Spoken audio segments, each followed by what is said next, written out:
Henry the Green Engine has lived on the island of Sodor for many years. He wouldn't want to be anywhere else.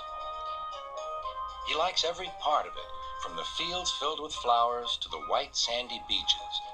But there is one place that Henry always enjoyed visiting more than any other. His driver knew this too. "Come on, Henry," he would sometimes say. "We've made good time today. We'll stop for a while by the forest." Henry loved it here. The forest was full of broad oaks and tall pines.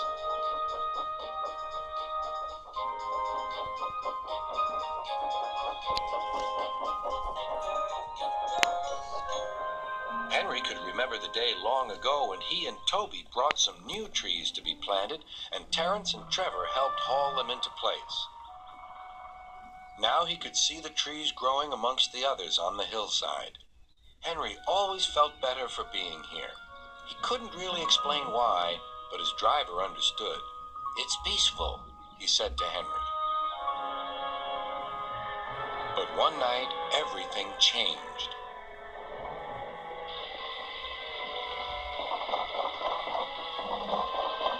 The engines were resting in the shed. "Listen," said Thomas. "Can you hear a strange whistling sound?"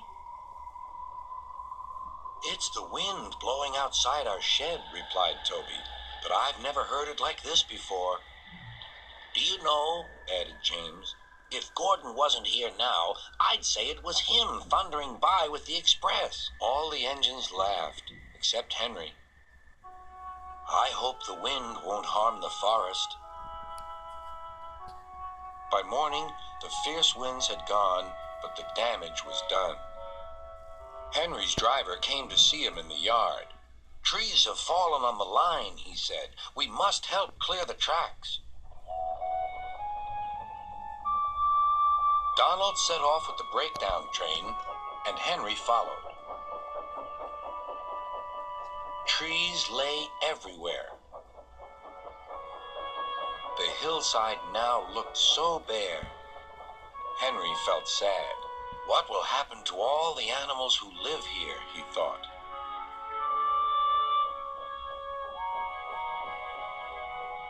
When Henry's flat cars were full of logs, he took them to the timber mill where they would be turned into furniture and other things. Henry was glad the wood was being put to good use, but he was still sorry to lose part of his forest. "Oh dear," sighed Toby to Thomas. "I wish there was something we could do to make things better again." "Yes, indeed," replied Thomas. "But what? We can't mend broken trees."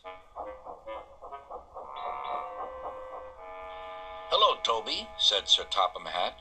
"You do look glum." "I'm sad about the trees," said Toby. "And so is Henry. The forest is a special place to him. Now some of it is gone." "We'll soon put that right," replied Sir Topham Hatt. "I have an important job for you, Toby. I would like you to take some freight cars to the forest." When the freight cars arrived, Toby was delighted. They were full of splendid young trees all ready for planting. "This is the best job I've ever had," said Toby happily. When Henry returned, he was most surprised. There were Terence and Trevor busily helping the workmen clear the torn stumps and branches. "Look, Henry," called Terence, "we're beginning again. The hillside will look better than ever before. You'll see." Now, whenever Henry stops by the forest, he can see the new trees growing strong and tall. Sometimes everywhere is very quiet, and at other times Henry can hear leaves rustling or a bird's wing brushing the air. Often he can hear the distant sound of children laughing, and always he is happy here.